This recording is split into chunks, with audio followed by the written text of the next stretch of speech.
ఇది ఈనాటి విషయం కాదు, చాలా పురాతనం. అయితేనే కొన్ని రహస్యాలు ఎప్పటికీ చిక్కుముళ్ళే. ఆ రోజు అమెరికా వెస్ట్ వర్జీనియాలో 1897 జనవరి 23వ తేదీ రాత్రి సుమారు 9 గంటల సమయం. ఆ రాష్ట్రంలోని ఓ గ్రామంలో కమ్మర పని చేసే ఎరాస్మస్ దీక్షగా పనిచేసుకుంటున్నాడు. అసలైతే సాయంకాలమే ఇంటికి వెళ్లిపోదామనుకున్నాడు, కానీ అత్యవసరంగా గుర్రం నాడాలు చేయమని ఒకరు కోరడంతో దానికోసం ఆగిపోయాడు. పనిలో తనకు సాయపడే 11 ఏళ్ల కుర్రాడిని పిలిచి, నా పని పట్ల తెవిలేలా లేదు, కానీ నువ్వు మా ఇంటికెళ్ళి మా ఆవిడతో నేను ఆలస్యంగా వస్తానని చెప్పేసి వెళ్ళిపో అని, అతను తను ఏదైనా కావాలంటే తెచ్చిపెట్టేసి వెళ్ళు అని చెప్పాడు. అతని భార్య జోనా అతని కోసం ఎదురు చూస్తూ ఉంటుంది. మరి దెయ్యం అంటే ఫియర్, దెయ్యాల కథలు మాత్రం పాపులర్. ప్రపంచవ్యాప్తంగా భూత ప్రేత పిశాచ కథలు ఓ పెద్ద ఆసక్తికరమైన లాభదాయకమైన సరుకు. అయితే కొన్ని కథలు మాత్రం నిజంగానే అద్భుతం అనిపిస్తాయి. ఇది సత్యం సుమ అనిపిస్తుంది. ఈ కథను కూడా అక్కడ ప్రభుత్వం నిజమని చెప్పింది.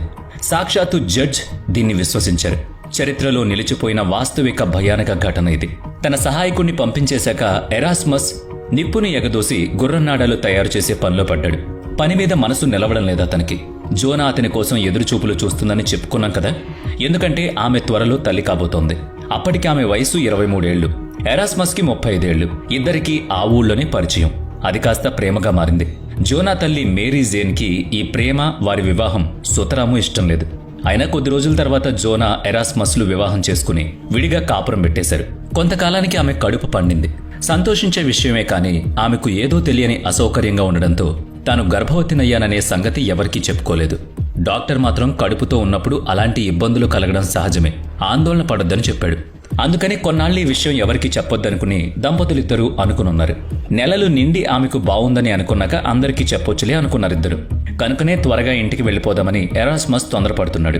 అందుకు తగ్గట్టు పని ఇంకా ఆలస్యం అవుతుంది. ఇనుమును ఎర్రగా కాల్చి సుత్తితో మోదుతున్నాడు. అక్కడ ఇంటికి వెళ్లిన ఆ 11 ఏళ్ల కుర్రాడు ఎరాస్మస్ ఇంటి తలుపులు కొడుతూనే ఉన్నాడు, కానీ జోనా తలుపు తీయడం లేదు. ఆమె బయటకు వెళ్లే అవకాశమే లేదు కనుక ఆమె లోపల ఎలా ఉందోనని ఆ కుర్రాడు తలుపు తోసుకుని లోపలికి వెళ్లాడు. లోపల అంతా అంధకారం. చీకట్లో ఏం చేస్తున్నట్టు ఈవిడా అనుకుంటూ పేరు పెట్టి పిలుస్తూ ఒక్కో గదిలోకి తొంగు చూశాడు. చివరికి మిద్దెపైకి వెళ్లే మెట్ల మొదట్లో క్రింద పడి ఉన్న జోనాని చూసి ఆ అబ్బాయి కంగారు పడ్డాడు. ఆమెలో ఏ కదలిక లేదు. దగ్గరికెళ్లి పిలిచినా ఆమె స్పందించలేదు. ఊపిరి తీసుకుంటున్న దాఖలాలు కనిపించలేదు. అంతే, వెనుదిరిగి చూడకుండా తన ఇంటి వైపు పరుగు తీసాడా కుర్రాడు. ఇంటికి వెళుతూనే తన తల్లికి జోనా పరిస్థితి వివరించాడు. ఆ కుర్రాడి తల్లి అతన్ని ఎరాస్మస్కి విషయం చెప్పి తీసుకురమ్మని పంపించింది. తాను డాక్టర్ వద్దకు వెళ్ళింది. ఇంకో గంటకు గాని ఆ డాక్టర్ జోనాని చూడ్డానికి రావడం అవలేదు. డాక్టర్ వచ్చేసరికి జోనా వాళ్ళ ఇంట్లో అందరూ గుమిగూడున్నారు. మొదటంతస్తులో ఉన్న పడగదిలో జోనాను హత్తుకుని విచారంగా ఉన్నాడు ఎరాస్మస్. ఆ జంట డాక్టర్కి బాగా తెలుసు. జోనా గర్భం దాల్చినప్పటి నుంచి ఆ డాక్టర్ వద్దనే వైద్యం చేస్తున్నారు. జోనా పరిస్థితి ఎరాస్మస్ దుఃఖం చూసి డాక్టర్కి జాలేసింది. జోనా తలని మురుతూ ఎరాస్మస్ బాగా ఏడుస్తున్నాడు. అతన్ని పక్కకు జరగమని చెప్పి జోనాను పరీక్షించిన డాక్టర్ ఆమె అప్పటికే మరణించినట్లు గ్రహించాడు. కడుపును కూడా పరీక్షించాక గర్భిణిగా తలెత్తిన ఇబ్బందుల వల్లే ఆమె చనిపోయినట్లు నిర్ధారించుకున్నారు.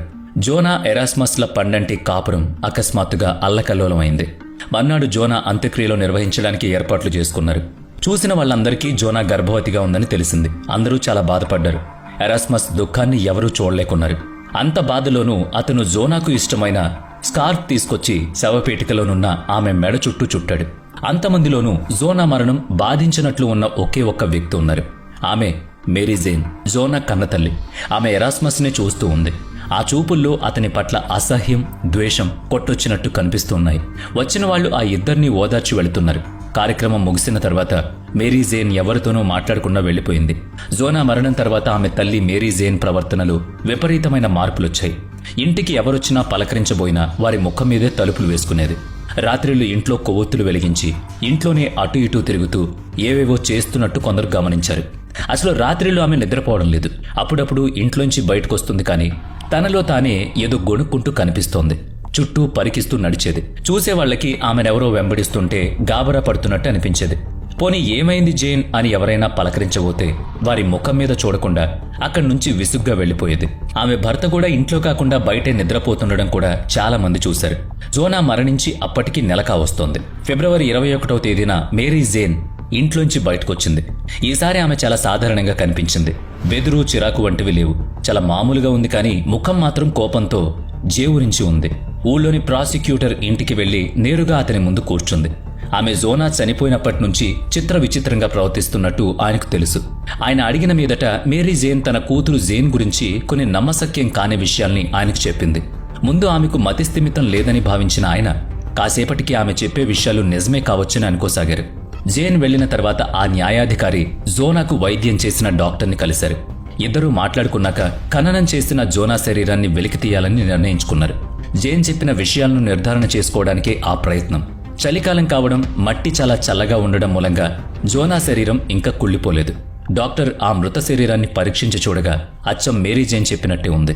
జోనా తల మెలి తిప్పి విరిచేసుంది. ఆ పని చేసింది జోనా భర్త ఎరాస్మస్. ఎరాస్మస్ పైకి కనిపించినంత సౌమ్యుడు కాడు. ఆ మనిషిలోని మనిషే వేరు. జోనా ఏం చేసినా నచ్చేది కాదు. వంట బాలేదంటాడు, ఇంకేవో వంకలు చెప్తాడు, ఆమెను కొడతాడు. అలా జనవరి 23కు ముందు రోజు కూడా ఆమెను మెడ తిప్పి విరగొట్టాడు. 2 చేతులతో పైకెత్తి పడేశాడు.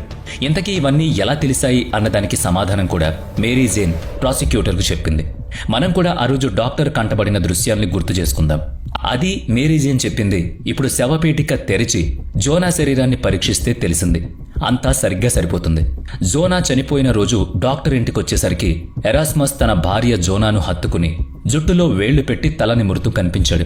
డాక్టర్ అతన్ని పక్కకు జరగమని చెప్పినప్పుడు కూడా అతను లేచి ఆమె తలవైపు కూర్చుని జుట్టు సవరిస్తూ ఉన్నాడు.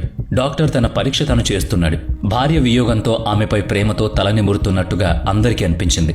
నిజానికి అతను ఆమె మెడ విరిచిన గుర్తులు కనిపించకుండా జాగ్రత్త పడ్డాడు.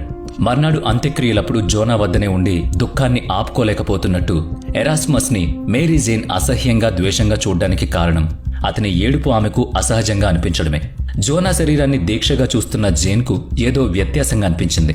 ఏం జరిగిందో చెప్పాలంటే స్వయంగా జోనాయే చెప్పాలి తప్పితే ఎవరికీ ఏం తెలీదు.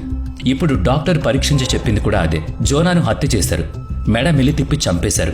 ఆనాడు తను ఎరాస్మస్ చేష్టల్ని ప్రేమ వియోగం అనుకున్నాడు. కానీ అతను చేసిన తప్పును కప్పిపుచ్చుకున్నాడని నెల తర్వాత అర్థమైంది. మరి ఈ అనుమానాలు మేరీ జేన్కు ఎలా కలిగాయో అందుకు సమాధానం ఎవరిచ్చారో తెలియాలి కదా. కూతురు వివాహం తనకు ఇష్టం లేకుండా జరిగింది కాబట్టి జేన్కు వారి పట్ల కోపం ఉంది. కూతుర్ని తనకు దూరం చేసిన ఎరాస్మస్ మీద పీకల దాకా ద్వేషం ఉంది. అయితే కన్నతల్లిగా ఆమెకు జోనా పట్ల మనసులో ప్రేమ కూడా ఉంది. ఆ ప్రేమతోనే కూతురు చనిపోయినప్పుడు ఆమె శరీరాన్ని కంటితో చూసిన జేన్కి ఏదో అసహజంగా అనిపించింది. ఆ విషయం తెలియాలంటే జోనాయే చెప్పాలి. కనుక జోనా ఆత్మతో మాట్లాడడం కోసమే ఆమె కొన్ని వారాలుగా రోజు ఇంట్లో దీపాలు వెలిగించి తీవ్రంగా ప్రార్థనలు చేసింది. బయటకొచ్చినా ఎవరు ఎదురైనా ఎల్లప్పుడూ జోనా ధ్యాసలోనే ఉండేది. అందుకే మాటిమాటికి వెనక్కి తిరిగి చూసుకోవడం, తనలో తను మాట్లాడుకోవడం వంటివి చేసేది. ఆమె ప్రార్థనలు ఫలించి ఓ రోజు ఆమె ఇంట్లోకి తెల్లని వెలుతురు ప్రవేశించి గదంతా వ్యాపించింది. గది మొత్తం చల్లగా అయిపోయింది. కాసేపటికే ఆ వెలుతురు మాయమైంది. రోజూ అలాగే జరిగేది. దాంతో తన కూతురు తనతో ఏదో చెప్పాలనుకుంటుందని జేన్ భావించింది. ప్రార్థనలు తీవ్రం చేసింది. చివరకు ఓ రోజు, అంటే జేన్ తమ ఊరి ప్రాసిక్యూటర్ను కలుసుకున్న ముందు రోజు రాత్రి ఆమెకు తన ఇంట్లో తెల్లని వెలుతురులోంచి తన కూతురు నడిచి వచ్చి ఎదురుగా నిలుచుంది. కూతురే అయినా వచ్చింది ఆత్మ కనుక, అంటే సాధారణ భాషలో దెయ్యం కనుక జేన్ భయపడింది. వణుకుతూనే జోనా చావుకు కారణమేంటని ప్రశ్నించింది. జోనా ఆత్మ నవ్వింది. జోనా ఆత్మ నవ్వు జేన్కు భయంకరంగా తోచింది. ఆమె తన భర్త గురించి చెప్పింది. ఎరాస్మస్ తన పెళ్లికి ముందు వరకు ఉన్నంత మంచిగా పెళ్లైన తర్వాత లేడు. అయిన దానికి కానిదానికి కసురుకునేవాడు. అకారణంగా కోపగించుకునేవాడు. ఆ రోజు కూడా చేసిన వంట బాలేదని అరిచాడు. వేరేది వండుతానంటే వినిపించుకోలేదు. జోనాను గొడ్డును బాదినట్టు బాదాడు. 2 చేతులతో జోనాను పైకెత్తి లేపి పడేశాడు. ఇది చెప్పి జోనా ఆత్మ ఆపై మాటలు ఆపేసింది. ఉన్నట్టుండి జేన్ తన ప్రమేయం లేకుండానే గాల్లోకి అంతెత్తున లేచింది. జోనా ఆత్మ నవ్వుతోంది. నవ్వుతూనే వెలుతురు వైపు నడక సాగించింది. కొన్ని క్షణాల్లోనే జేన్ మళ్లీ నేల మీదకు దిగింది. వెలుతురు వైపు వెళుతున్న జోనా తన తలను మాత్రమే వెనక్కి తిప్పి తల్లిని చూసింది. ఆ తల వేలాడిపోతోంది. అతను నన్నేం చేశాడో నువ్వే చూడు అంటూ ఆ వెలుతురులో జోనా కలిసిపోయింది. అంతే, తిరిగి గది వెచ్చబడింది. వెలుతురు మాయమైపోయింది. ఇదంతా జరిగిన తర్వాత జేన్కు అంతా స్పష్టమైంది. జరిగింది జరిగినట్టు ప్రాసిక్యూటర్కు చెప్పింది. ఆయన డాక్టర్కు చెప్పి అతని చేత జోనా శరీరానికి మళ్లీ శవపరీక్ష చేయించాడు. అంత్యక్రియల రోజు ఎరాస్మస్ జోనా స్కార్ఫ్ తెచ్చి మెడకు చుట్టాడు కదా, అది కూడా బోటకమే. మెడ విరిచిన ఆనవాళ్లు ఎవరికీ కనపడకుండా చేసిన ప్రయత్నం అది. ఇప్పుడు చేసిన పరీక్షల్లో అవన్నీ కనిపించాయి. మెడ విరిగిపోయి పక్కకు జారిపోయింది. అంతా తేటతెల్లమైంది కదా. ఎరాస్మస్ను పోలీసులు అరెస్ట్ చేశారు. మేరీ జేన్ కోర్టులో పూసగుచ్చినట్టు అంతా చెప్పింది. తన కూతురు ఆత్మే స్వయంగా ఈ వివరాలు చెప్పిందని, అవి తాను ప్రాసిక్యూటర్కు చెప్పానని, తర్వాత జరిగిన పరిశోధనలు తను చెప్పిన దాన్ని నిజమని నిరూపించాయని వివరించింది. ఎరాస్మస్ అలా ప్రవర్తించడానికి ఏ కారణమూ లేదు. అతని స్వభావమే అంత. అయితే అది పైకి శాంతంగా కనిపించే క్రూర స్వభావం. కోర్టు అతడికి జీవిత ఖైదు విధించింది. అయితే 3 ఏళ్ల తర్వాత గుర్తు తెలియని రోగంతో అతను జైల్లో మరణించాడు. జోనా కంటే ముందు అతను మరో 2 అమ్మాయిల్ని వివాహం చేసుకున్నాడని విచారణలో తేలింది. వాళ్లలో ఒకరు అతని దూషణల్ని, చీదరింపుల్ని భరించలేక విడాకులు తీసుకున్నారు. మరొక ఆమె ఎరాస్మస్కు పనిలో సాయం చేస్తుండగా అటకమించి ఏదో బరువు వస్తువు తలపై పడి ప్రమాదవశాత్తు ఆమె మరణించింది. నేటికి వెస్ట్ వర్జీనియాలో జోనా సమాధి వద్ద ఆమె మరణ రహస్యం ఆమె ఆత్మ ద్వారానే ఎలా బహిర్గతమైందో తెలియజేసే శిలాఫలకం కనిపిస్తుంది. ఇప్పుడు మీరు చెప్పండి, జోనా ఆత్మ తల్లికి కనిపించి తనకు జరిగిన అన్యాయాన్ని చెప్పిందంటారా, లేక కన్న తల్లిగా జేన్ పలు విధాలుగా ఆలోచించి ఎరాస్మస్ పట్ల ఆమెకున్న ద్వేషభావంతో తనలో తానే తెగ ఆలోచన చేసి అతన్ని అనుమానించడం, ఊహించిన విధంగా ఆమె అనుమానమే నిజం కావడం జరిగిందా? లేదా జేన్ ప్రతిక్షణం జోనా గురించే ఆలోచిస్తూ ఒక విధమైన భ్రాంతిలోకి వెళ్లిపోయి తన కూతురు ఆత్మ చెప్పిందంటూ తనకనిపించిన అనుమానాలని కోర్టుకు చెప్పిందా? ఏది నిజమో ఊహించండి. అంతా భ్రాంతి అనుకుంటే శవ పరీక్షలో ఆమె మెడ మీద గుర్తులు, ఇతరాలు సరిపోవడాన్ని ఎలా సమర్థించారో కూడా చెప్పాల్సి ఉంటుంది. మరి ఇవేవీ కావనుకుంటే మాత్రం జోనా ఆత్మ వచ్చి తల్లితో చెప్పిందనే విషయాన్ని అంగీకరించాల్సి ఉంటుంది. మరి